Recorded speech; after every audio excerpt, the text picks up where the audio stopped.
nalingi nasalanga nakokakateo mabe nakoboya yango nakosala na bomoi nanga yawe limbisanga limbisa yawe limbisanga nasengi koluna yo na bomoi nanga anyoko maki mingi na la vie kozanga kotosa liloba na yo yawe temple de Dieu vous allez temple ya Nzambe amen yo tout sûr que vous allez temple ya Nzambe yo vous anda ya Nzambe vous allez ndako esika Nzambe afanda tant na kotanga Bible naza ko se concerter na kati ya kosala ba comprendre la méditation nanga na se poser une question. Ce qui monte à Yebisinga qui est dans Zanda qui est en Zambie na Boboy. Mais le coup là bas combien on a Bible, c'est pourquoi na njimi ya. Pour autant en Zambie oya kelilo la mabele biloko nyos, la grandeur naie, la comment za mo centre. Ngai na zalanda ko naie, c'est na ko le non. Mais le coup là en Zambie moko monto lo bien. Na za na choité, posa ba lobi ke na zanda ko naie. Amen. C'est pourquoi ton côté malikolo va t'engager la biso dans le candidat 1 Corinthiens chapitre 6 verset 19 les va t'engager la biso pour te évacuer vous allez ndako ya Nzambe. Ne savez-vous pas que votre corps est le temple du Saint-Esprit qui est en vous, que vous avez reçu de Dieu et que vous ne vous appartenez point à vous-même? Ne savez-vous pas ceci?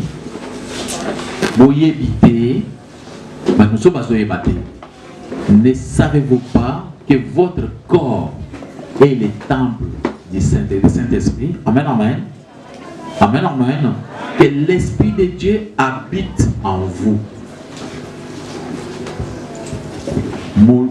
Nzoto na biso ezali tempelo ya Nzambe. Mulimo na Nzambe evandaka na kati na biso.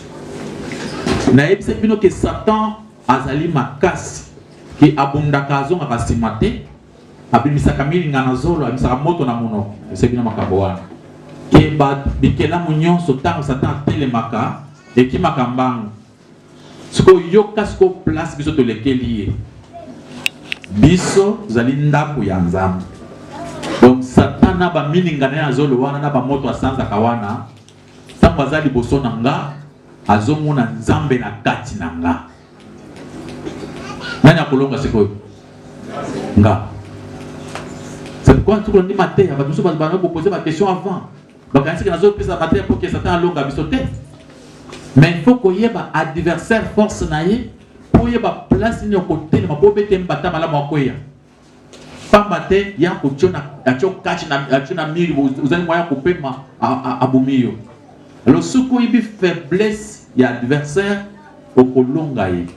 Satan avec ma force na enyos na taisa ki bino wana chérubin protecteur à la montagne de Dieu, d'accord.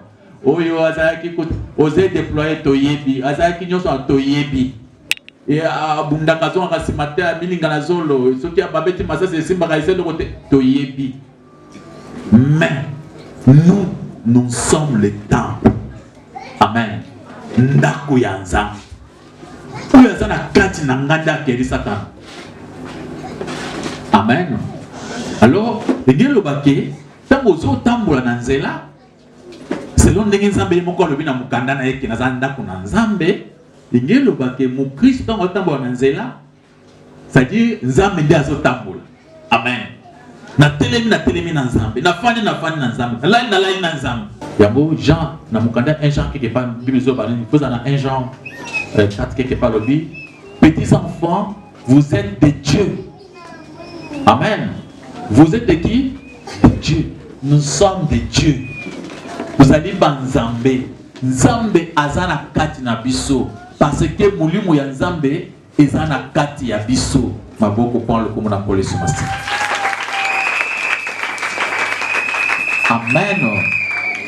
Mulimu na Nzambe na kati na yo, c'est-à-dire yo tango na nzela nganga nyonso ya mokili mutu nyonso ya mystique ya mokili akoki kolonga yo te parce que mokeli na bango aza na kati na yo. Alléluia. Mungu nazokamwa azokutana ba doctrine ya mikolo yo monaka mokristo moko boye asambeli mbula zomi tata mwasi azobanga kati ya libumu na ye nga tata mwasi na fandi awa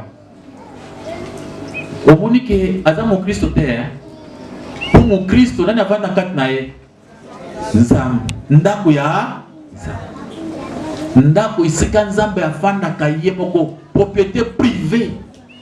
Donc mokristo azalaka possédé na nzambe possédé na Saint-Esprit. Amen, amen. Na kati na ye c'est le Saint-Esprit qui habite na kati ya mokristo oyo mokristo asambeli ata osambeli même inamne même le première fois oyo kota makambo na nzambe soko osondimeli nzambe okomi ndako ya nzambe. Amen. Tango apôtre azo makambo oyo azo pona ba chrétien nyonso na ya Corinthe soko quelque part na 1 Corinthiens chapitre 1 verset 2 okomona apôtre Paul azo reproché bandimi ya Corinthe pona bazali bato akoswana swana bato akosilika ba chrétien moko charnel mais alobi na bango oyebi ke mabe osalaka wana ozalaka temple ya molimo mosantu azoloba na bango ba chrétien wana bazali bato ya ba querelle bato ya ba makambo ebele bazuwa ba jalousie ba mususu apôtre azo traité bango lokola ba bébé spirituel na 1 Corinthiens chapitre 3 verset 1 à 2 ba mususu abengi bango lokola baza ba bébé spirituel ba charnel. Mais bien que bazaki charnel alobi na bango ke bazali ndako nani ya nzambe. Tout chrétien sans l'exception il est le temple du Dieu vivant. Amen, amen. Alléluia, alléluia. Donc tant qu'on andimeli Jésus-Christ a comme propriété privée ya nzambe temple ya molimo mosantu. Molimo mosantu evandi na kati na ye. C'est pourquoi esengeli ba nzambe bosala kiba wana ko kota ba doctrine mosusu zo mo lelo omoni muntu banda sambelaka kaka lelo ba ken église poko alobi na libomo lobi bazongi tata mwasi alobi lobi bazongi soki nani moko alobi na kati ya libomo oh démon nga mutu na kati na ye. Non, biso temple ya Saint-Esprit les démons ya fanda kana kati na biso te zali propriété privée ya nzambe. Maboko pon le kongo na kolesi masila na 1 Corinthiens chapitre 3 verset 16, ne savez-vous pas que vous êtes le temple de Dieu et que l'Esprit de Dieu habite en vous? Mon frère, ma soeur, il y a plus de trentaine de versets dans le Nouveau Testament où ils ont prouvé que nous sommes le temple. Amen, amen. Le temple Yanzam, que Dieu habite en nous.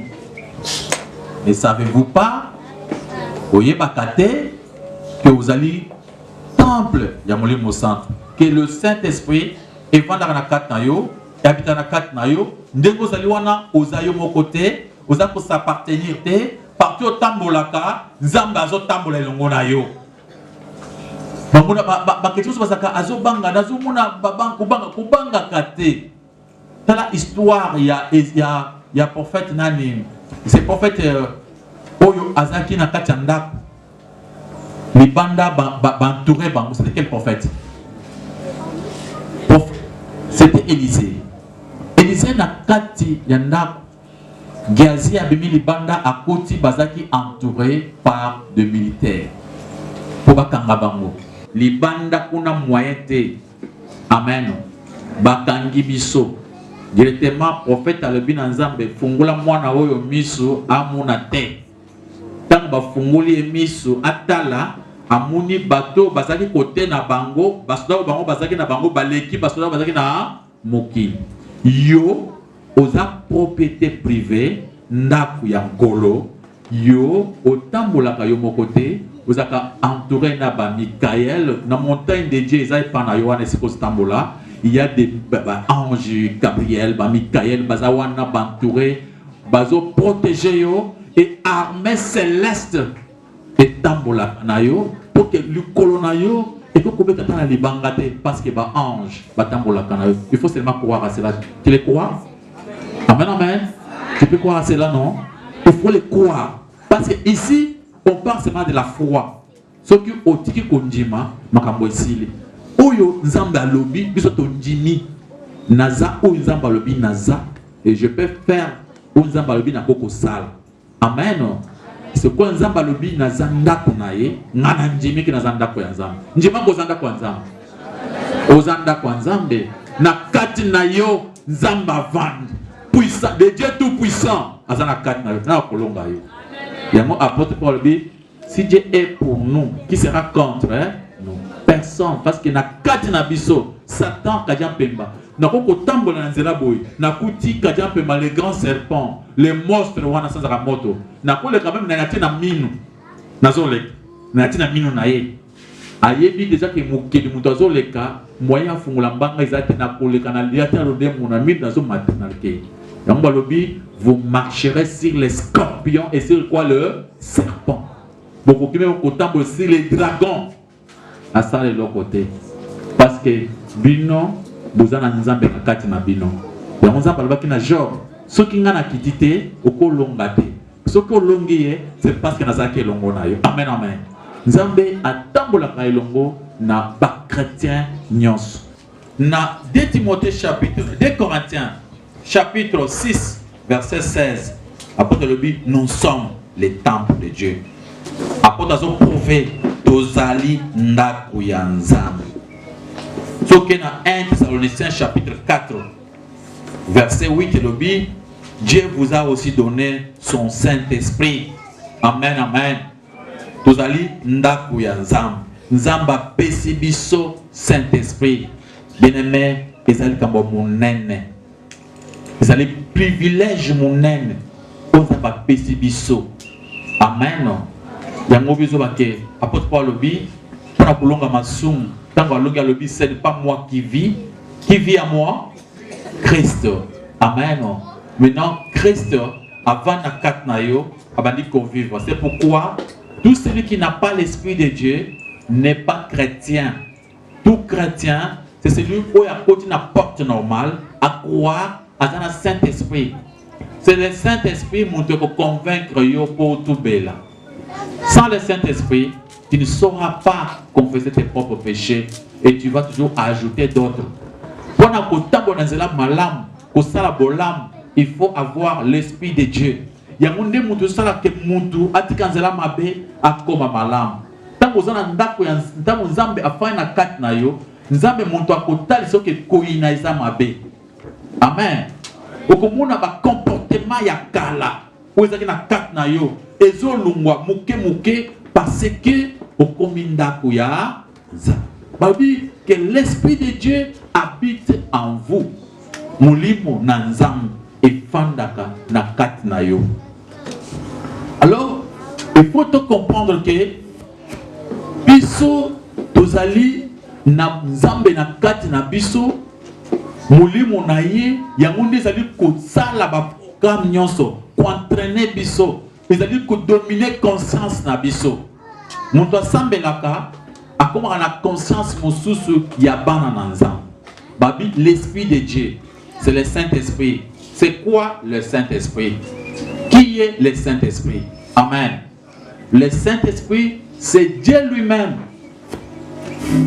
La Bible dit Dieu est esprit. L'Esprit de Dieu qui est en nous, c'est le Saint-Esprit. Cela veut dire que Dieu lui-même, Babi, vous allez ndaku ya nzambe. Nzamba vanda kana kat na yo. Nzambe wana mulimu ya nzambe. Amen. Il y a eu quand même besoin de confusion dans mon kil pour différencier le Saint-Esprit, Jésus-Christ et Dieu.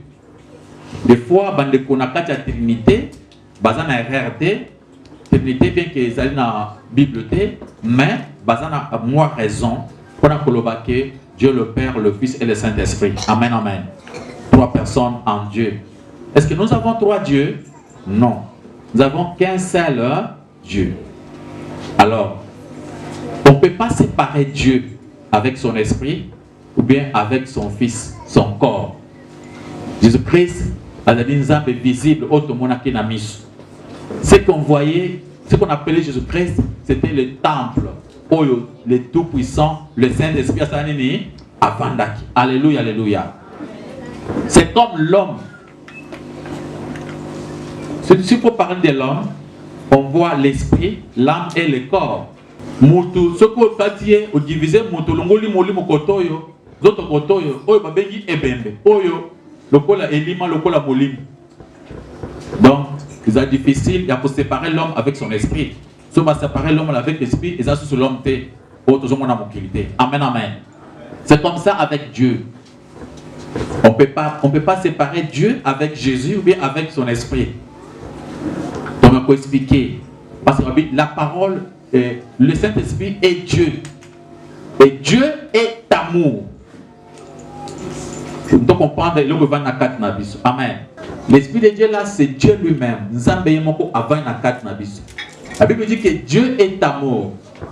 1 Jean 4, verset 8. Dieu est amour. Alors, Dieu n'est pas Dieu, ce qui a l'ingité. Nzamba azali nzambete, ce qui a l'ingité. Ce qui nzamba tiki kolinga nzambete. Amen. Donc, nzambe aza bolingo. C'est-à-dire, ce qui nzamba l'ingité, aza bolingo, aza nzambete. Amen, amen. Alors, nzambe azali nzambe parce que babi bolingo ezali nzambe yemoko. Alors, avant que nzamba ke la moki, parce que nzamba aza bolingo, nzamba banda komilinga yemoko. Amen. Alléluia. Parce que mokili est simas. Mais nzamba aza bolingo. Avant que la mokili, abanda komilinga. Objet à bolingo na est-ce que on peut kolinga dans le néant? On ne peut pas aimer dans le néant. Olinga ka mupepe, balinga mupepe te, balinga ka eloko, songolo, ou bien mutu, songolo. Donc nzambe na bolingo na ye, objet à bolingo na tango avant créer mokili, ezalaki oyo abengi son fils. Amen. Ezalaki oyo abengi son fils. Donc objet à bolingo nzambe ezalaki Jésus-Christ. Après, tango nzambe akeli mokili na bolingo na ye, il fallait akela ba être moko intelligent oyo akoki ko partager na bango son amour parce que Dieu est amour. Akolinga mabanga te, akobeta masolo na mabanga te, na ba maite. Dieu parle avec les hommes. Amen. C'est pourquoi Nzambe na bolingo na ye a créé une société oyo bakoko lingana. Nzambe ko créer ba tuba linga lokola ba roboté parce que quand on parle de l'amour, bolingo il faut être la volontaire. Muntu ye moko na makanisi na ye alingi. Amen. Soki tomona kana ba kala na bamboka même na Kisasa mobali ou bien mwasi asali kisi ya bolingo ake ache moninga akomi kolande lokola robot makamwane banda ko salama akoke ne banganga apesi biloko asibi na maboko asibi ata mwasi bien mobali wana akomi kolande na sima. Ça c'est l'amour? Non, ce n'est pas l'amour parce que oya to landa yebi ka bozo sala te yokolo ba ke sala makate ngana mona salam ngana mona papa moko azana mwasi na bana misatu ndako kitoko na limete banda kwa bien mwana mwasi moko apese ka mbote boy alanda ye abotele biloko nyonso soko le bitele matremi banda bango bani bango zokantine ke toka mani atoki na moko na mona mona miso c'est-à-dire biloko wana salama oyo baka ezala kate ezala. Amen. C'est-à-dire ba bolingo ya bongo eza bolingo ya nzambe te. Okomuna mobali ya mutu mususu balesie soki nini balesie akiminda akangami kuna epa mama mususu kuna so batali mwasi na ye nawe so akangami obi osimba pete eza nini bolingo ya solo te. Lo nzambe akokele biso kola ba robote tokangama toninga ye par la force te. C'est pourquoi nzambe alinga to là-bas être à volonté intelligent. Nazana volonté pour le oui ou non, mais nazana intelligence ya kupona. Atiri nazana choix. C'est pourquoi quand nzamba kelaki biso, il fallait que nzambe atalisa biso bolingo na ye. Alors comment nzambe oyo alingi mokili, oyo alingi biso, akeli biso déjà, to komi na mokili. Alors comment à côté ce biso bolingo na ye na kati ya nzambe ngana na bwino kota na motema na ye ko yeba ke nzambe alingi boyo bien alingi biso. C'est difficile de savoir que nzambe alingi biso. Alors il fallait que nzambe a se révéler. Amen. Nzambe a la révélation de Dieu, la révélation de son amour. Il fallait nzambe faut aloba. Amen. Alléluia. Tout ce qui est un terme normal. Mwana mwasi azali wana kitoko mwana mobali amoni ye mwana mobali alingena azana pusa asala pe vina ye abala mwasi na ye etongo moni mwana mwasi kitoko yo bombi na motema oyebisi ete akoyeba ye moko akoyeba te ata otali mission mawo a comprendre te il faut mwana mobali azo courage malobesa nini ebima moninga ye ngana lingaka yo to balana mais soki mwana mwasi mobali abombi kaka atala ka mission pembeni mukolo mususu mobali mususu akoya yokuno bakanga asa mwana mabe ngamfuna bala ye ya makambo zo bona te wala makambo ya motema na yo. Amen. Et soki nzambe ala kisiso bolingo na ete Satan akoboto la biso. Maintenant il fallait nzambe aloba. Alors il fallait nzambe appeler ce qu'on appelle la parole de Dieu. Alors sa parole c'est qui? C'est Jésus. C'est ça l'expression de son amour absolu. Amen, amen. Maintenant, la parole de Dieu, c'est Jésus-Christ. Pour l'expression, il y a bolingo. Quand je parle d'absoluté, c'est-à-dire soukaya bolingo. Ngeta sakene vous allez awa sambela awa. Bisonyonso zalokola basi.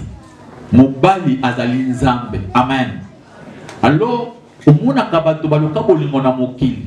Parce que nzambe une relation na biso na nzambe, c'est une relation à moi na mobali. C'est pourquoi on a des fois tout na to ba masolo ba jeune fille na ba jeune garçon, pour to ma biso selon la Bible, na relation na biso na nzambe. Yesu a fiancé biso. Nzambe aza mobali na biso. Oui, l'histoire il y a 10 vierges. Mobazaki mobali ya libala. Ndenge to zaka na opeso ka pe mobali. Amen. C'est pourquoi dans mokili to kutana ba bolingo, sala ba mabala ba lokola mabala. Mais ezaka na bolingo l'amour absolu. Amen. Bolingo ya mokili, eza bolingo ya ndambo to tonga naka.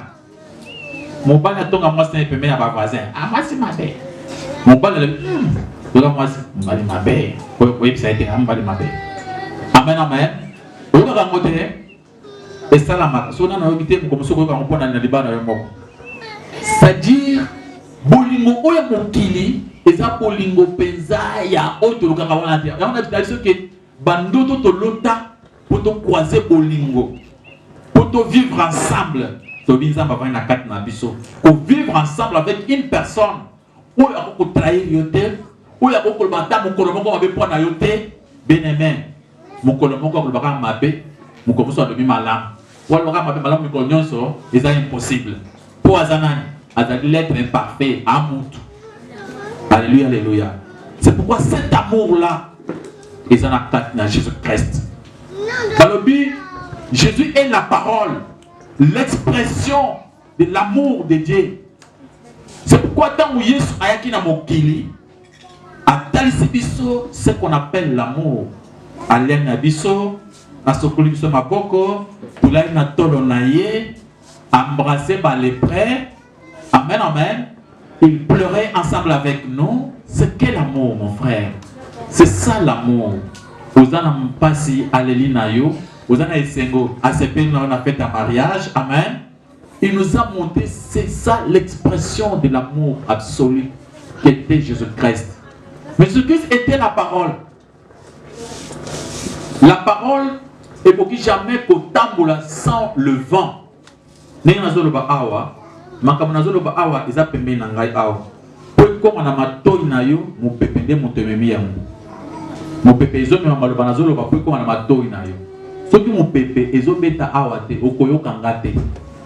Oso mona peke ke par mon tozo na musika, oubli azo beta mbe bozo mona, mais makambazo le ba, ozo kate.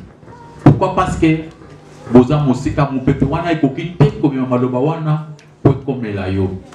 Alors Jésus-Christ était la parole, il est la parole. il a parlé. Un homme naturel, un homme comme toi et moi, qui jamais koyoka malobawan. Amen, amen. Qui jamais venu pour comprendre. C'est pourquoi tant que Yesu aïna mouki, il a fait 3 ans. Il a marché avec nous. Il nous a tout montré. À Monique, tozo comprendre le côté.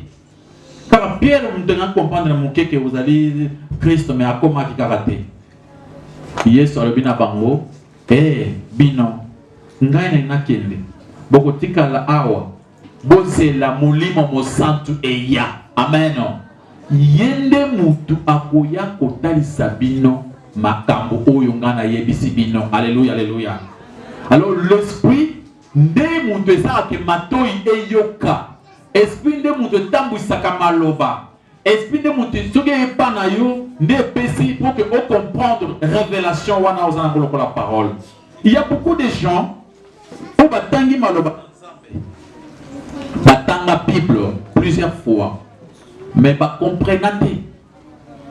Amen. Mon batangi Bible mais aso comprendre ma besoin la carte. Pourquoi? Parce que bazanga qui l'esprit de Dieu. Ce que nous avons molimo nzambete à comprendre maloba nzambete. Tant cet esprit est komaki et même qui bango la révélation. Amen. De comprendre ce que l'interprétation de la parole de Dieu. Après wana, de comprendre que Jésus-Christ n'était pas seulement un homme, mais il était le Dieu créateur. Amen, amen. C'est pourquoi Jean Alobi, au commencement, était la parole était avec Dieu, et la parole était Dieu. Jean Alobi, après révélation à Saint-Esprit. Amen, amen. Cela veut dire quoi? Tant que nous avons mouli mon nzambete, bien qu'il a Jésus à comprendre Dieu. Ce que vous avez sans l'Esprit de Dieu, on va comprendre Dieu. Ce que vous avez ensemble, vous avez Saint-Esprit, on va comprendre la motema. Pour comprendre ensemble, il te faut avoir le Saint-Esprit. C'est pourquoi nous avons tout chrétien a un Saint-Esprit na katinaye. Amen. Celui qui n'a pas le Saint-Esprit, il n'est pas chrétien. Parce que, à vous comprendre, vous pouvez prêcher du matin au soir. À côté de la mission, allez matiti. Oh, tu peux pas qu'il y ait la matiti. Je pense que lui comprend. À ce point, c'est que pour mon ensemble, aller à mon souvenir, les sociétés, aller à matiti. C'est comme ça avec Bateau, Bazangi, Saint-Esprit. Quand mon exemple, allez baptiser au nom du Père. Allez baptiser au nom du Père, du Fils et du Saint-Esprit. Quand on va sur Saint-Esprit, baptisé au nom de Jésus, ils ont compris que Nakat na Yesu, plénitude d'ensemble Zalaki, le Père, le Fils et le Saint-Esprit. En Jésus-Christ, il y avait la plénitude de Dieu. Bonzambe nyonso, ils avaient Nakat na Yesu, le Père, le Fils et le Saint-Esprit. Mais auparavant, Yesu allait baptiser au nom du Père, du Fils et du Saint-Esprit, vous devez comprendre. Mais tant que Saint-Esprit est des bases de révélation. Mon frère, ma soeur, ça fait un peu longtemps. Depuis que ensemble plusieurs fois, je ne comprenais même pas Makamolini Bazoloba. Mais Ngai Makabazo comprendre vraiment. Alléluia. Même moment depuis moins de 20 ans, je ne comprenais pas, nous comprenons de l'autre côté, de quoi nini bazoloba. Et tant qu'on a eu comme une personne à 4 ans, même pour Sambela, n'a pas comprendre ensemble autrement. Mais Mukolo Oyo, n'a eu qu'on soit décision à conduire Jésus-Christ, n'a vrai, n'a fongoli mon thème en anglais, n'a confessé ma belle en sincèrement. Saint-Esprit et Kotinga n'a compris la Bible autrement. Amen. N'a écoutant la Bible, n'a moulu n'a pas comprendre n'a comprendre n'a comprendre ma kambo mususu koleka kokana ndenga bana kokanisa n'a comprendre et ça qui débrouillé. Alléluia. Amen. Pambate Bible c'est pour le journal. Mais avec le Saint-Esprit, nous devons comprendre la Bible. Cette parole est esprit et vie. La chair ne sert à rien. Donc, papier où il va comme une Bible, attendez un téléphone, attends tu téléphone wana, attends tu Bible wana matiti papier. Ce qui compte c'est la contenu. Contenu wana les amis, la parole de Dieu si tu crois. Amen amen. La parole wana des paroles comme puissance wana. Alléluia alléluia. Cette parole est esprit et vie. La chair ne sert à rien. Nous continuons à parler dans que Yesu azana kat na biso.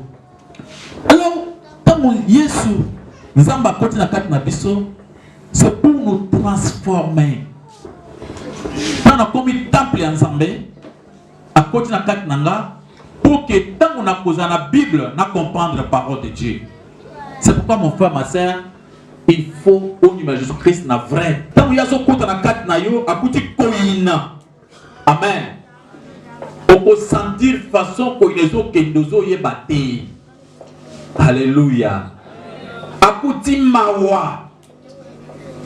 Vous êtes mon top mawa mawa. Tout ça mawa mon le cas. Ce que vous avez contaminé na mawa. Vous avez dit tout ce qui. Tout ça ni. Tout ça là naka. Ni naka makambambo. Biso tu as dit awa bana nzambe nzambe tu dépendra na lola. Amen. Cette personne va dire eh yo quand est-ce que bien aimé ceux qui nzamba linga pambula yo ata ozawa ata ozana Égypte au pambula makaka. Alléluia. Amen. Babi comme cet esprit continue à kat na yo écoute koina écoute kinumba écoute ma benyo soana. Ce n'est pas votre travail, c'est l'œuvre yanan yanzam. Tu as qui n'a mokili. Nzamba pambo le bana na mususu bakoti bana mike na msana nzambe. Prochaine, ta ba pétion sur votre témoigner awa. Baba ndi usamba la bana mike bakole awa. Dieu soit loué. Amen amen. Ce qui est qui pendant nzambe, des fois tu vas me comprendre te. Tu peux comment des fois la mwanda mo retard moké. Amen amen. Alléluia alléluia. Mais mukolo to melaki Yesu akoti na kati na biso mitema. Parce que babi Nzambe afin de na motema te babi votre corps. Amen. To baka Nzamba ka motema te votre corps. Et du corps le bi manzaka na suki na minu. Nzambe azana kati. Amen. Afandi ko banda manzaka makolo tina suki. Votre corps. Ezali ndako ya nani? Eh papa. Nzamba atalaka motema. Atalaka tout. Alléluia, alléluia. Votre corps est le temple du Saint-Esprit. Obike, tant qu'on a mélangé Jésus-Christ, tant qu'on y est côté na kati nanga, na mona changement et bandai ko sala. Na ça qui mutu moko un peu compliqué, makambo compliqué, na comprenez comment ils ont changé. Et je ne m'efforçais pas. Amen. Nga se kana bolingo po na nzambe na banda ko ina bato banda ko ina monike pourquoi na moni ezolungwa na komi muntu kanda elunga ko muntu nini ya esengo na zaki ko rekonte mabe na ngate na bando na komi ko rekonte apenga na sale mabe pour on n'est pas des parfaits même ce que za na nzambe na kati na yo. Amen. Vous êtes parfaits. Le Saint-Esprit Dieu en nous ils ont convaincre biso que awa vous avez na tort yo be osengini pardon. Amen. Comme ça, pardon. Pardon. Wana oza nzambe te oza Satan. Oza balobi bana na ye baye bake basaka pe mabe basaka nini olimbis. Amen. 1 Jean chapitre 1 verset 8 tina verset 9 balobi soko lobi osaka masumo te oza mokos. Amen. Oyebi na nzambe te tobelaka nzamba sunga yo ou bien nzambe azokosa ou bien nous un vrai chrétien parmi nous il le sait que nous allons avoir aux chrétiens mais aux angi pe mabete. Amen amen. Mais différence la différence en est que yo on reconnaîtra ma bena yo pe au confessa kango. Amen amen. Parce que muninga wana a reconnaîtra nimba bena ye to ka bete mon corps on a tinga esalini bon on a tinga beaucoup le bate bon so ba il faut le bakaka. De façon, il y a Zoloba. Amen, amen. Mais ce qu'on a dit, limbisanga na comprendre comment na natio limbisanga moninga. Tu vois que toi tu es de Dieu. Amen amen. Mutu ya Nzambe ata sali mabe asala azo reconnaître yango azo lela a confesser. Mutu oyo azana Nzambe na kati na ete ata sali mabe 50 azana normal a continuer kosala. Alléluia alléluia. Maboko makasi par le komona koloso. Nabanda koloba makambo ezalaki malamu mpona nga natikaki yango ndenge apôtre Paul alobi makambo ezalaki ya importance baorgueil ya mokili bavi ya kindumba bavi nyonso wana omoni elongo yango moko. Il y a des fois des gens qui me demandent yo oza boy ndenge nini okoka comment pour vivre boy. Na savons que ngai mon côté c'est le Saint-Esprit. Moto eza na kati nanga moto epesanga makoki ya ko vivre boy. Alléluia. So il faut vivre vie ya sainteté, vie ya ko mikikisa, vie ya ko tika kinumba lukuta muyibi. Laisse-toi faire. Accepte seulement que Nzambe akota na kati na yo. Amen amen. Ndimaka katala temple, oza temple na Nzambe et yemoko akusala œuvre na kati na yo. Œuvre wana ekosala ke okoma un enfant de Dieu, un bébé spirituel, et au cours de la maturité. Il y a des étapes dans la Bible. On parle de bébés, des enfants, on parle de la famille, on parle des jeunes gens, on parle de père. Amen. Alléluia, alléluia. Même côté maman, maman ya mikolo, na makamona Nzambe fokola. Au côté qui mouké, ozokola. Babanda kambala moko pouté. Alléluia. Nde ozomona lelo ozana makambo mosusu na kati na esilité ya mabe ya satana mais yeba ke lokola le Saint-Esprit azana kati na yo asa bandi musala wana aokena ngotina suka maboko makasi pour le comme na kolosi. Amen amen. Bien-aimé, c'est pourquoi tu le dis Saint-Esprit souffle dans Nzambe. Tango Nzambe a soufflé na kati na biso. Ati so mo pepe na ye. Pepe wana e me biso na kati ya comprendre makambo na dimension mosusu. Amen. Alléluia. Amen. Okomona changement total et côté lio. Owandi komona clair. Okomi source ya lumière. Okomi kotala makambo zaki. Okomprendre que wana zaki na salité. Makambo wana ko sala kala wana. Okomi ngo oza buzoba. Osoma pe mutu le bibongo ya vina ya kala ale bien buzoba. Ça c'est l'esprit de Dieu. Amen amen. Mutu amoni clair. Amoni makambo bonso bana ko vivre nango atiki yango. Abandi ko tambo sko na Nzambe. Na nzela ya réussite, na nzela ya prospérité, na nzela ya élévation. Parce que mutu tambo na Nzambe. Nzambe le bien Abraham, je rendrai ton nom grand. Nzambe ko tika yo te. Suka ko tombola yo. Alléluia, alléluia. C'est quoi? Tant que l'esprit Nzambe côté le mutu et côté la biso, totika makambo oyo ezaki malamu pona biso. Ba vignon so wana totiki. Ozo comprendre te. On dirait au sanzi eloko. Amen. De balobi okufi na nzoto, osekwe na molimo. L'esprit de Dieu na kati na yo. Ezo fina biloko nyonso ya kala balolendo. Ezo sokola yo. Ezo peso komikitisa. Après, etaye yo. Oye un vrai, ce qu'on appelle l'homme spirituel. Amen, amen. Et kwede yo pour comprendre pour comprendre quelque chose. Sinon, il y a des gens parmi nous ici.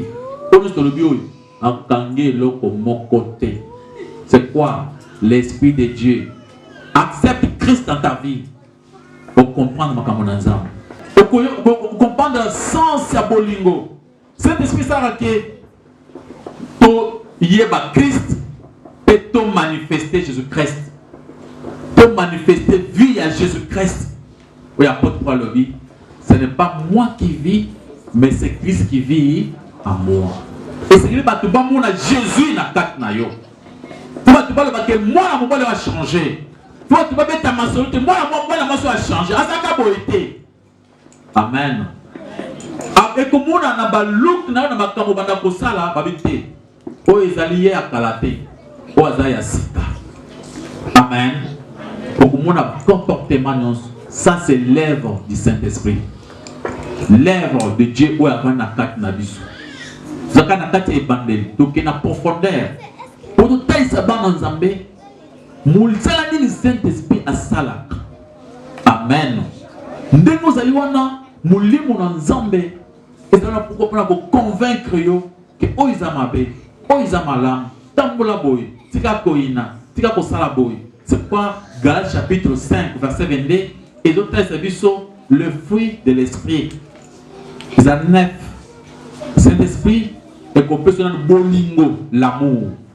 C'est pourquoi on a dans l'église, on dit montazo bondela, montazo combattre ngai, akufa, apola. Il n'a pas encore le Saint-Esprit parce qu'il est en train de maudire. Abi vous allez papa nangai, vous allez maman nangai, kufa.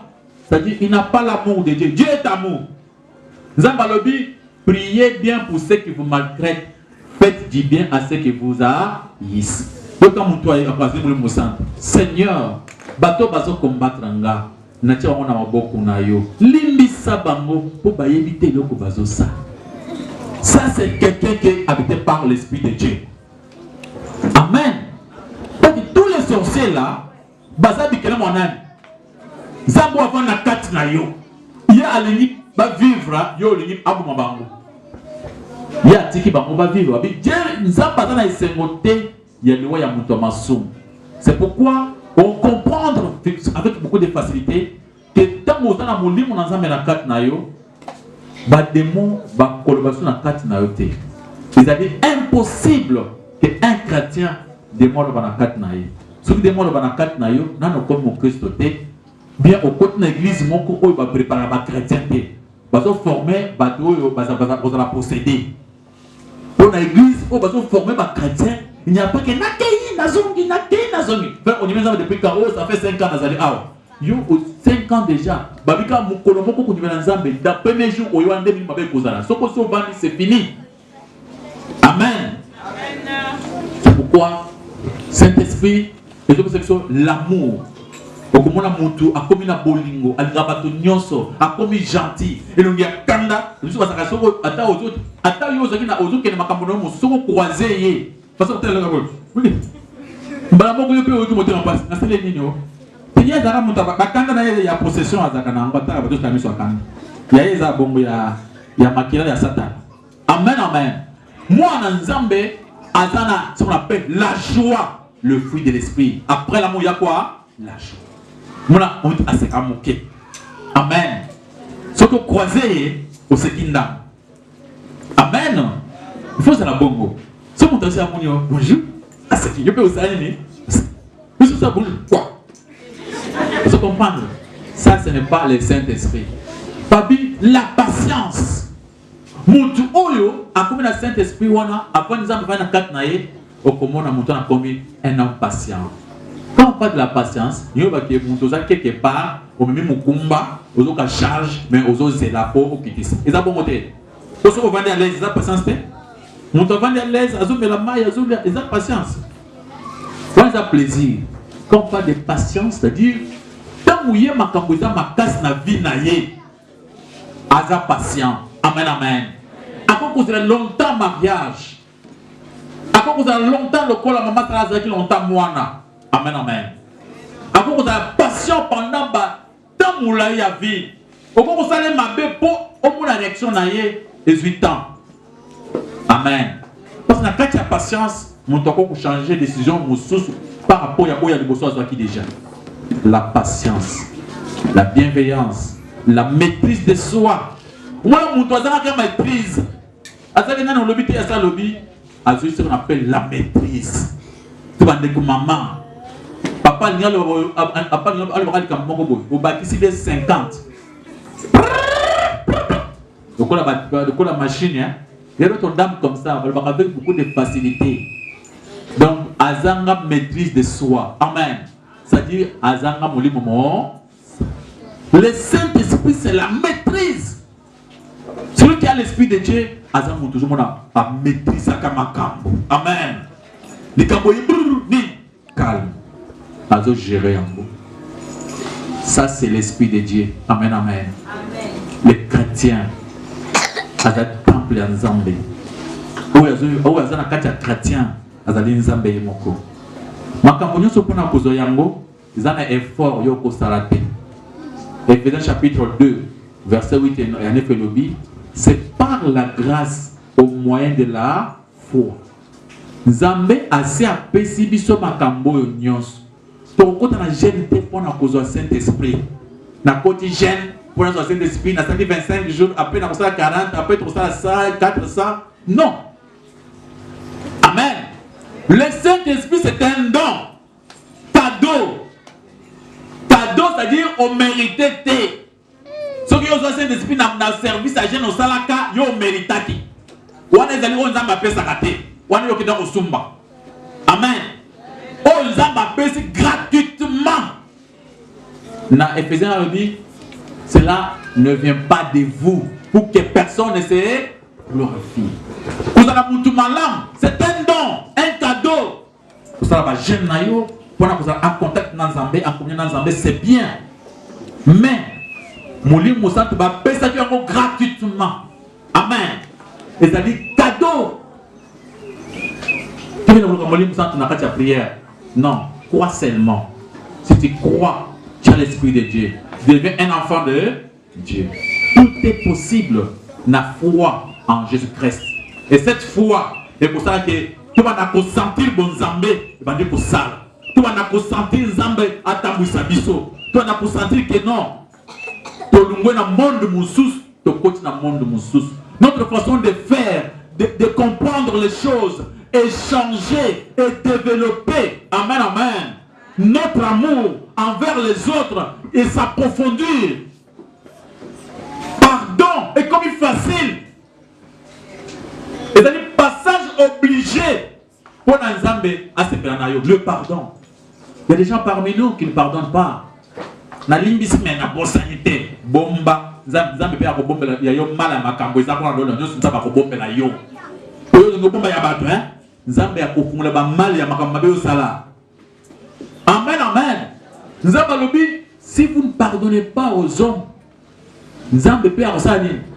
En pardonner yoté. Ouvre ton cœur.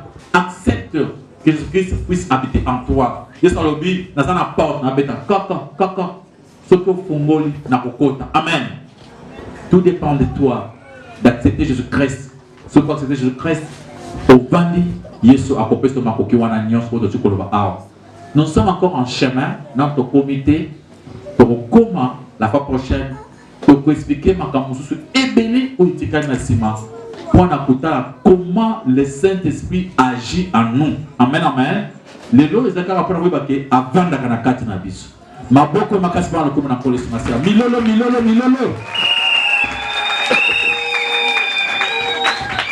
Alléluia.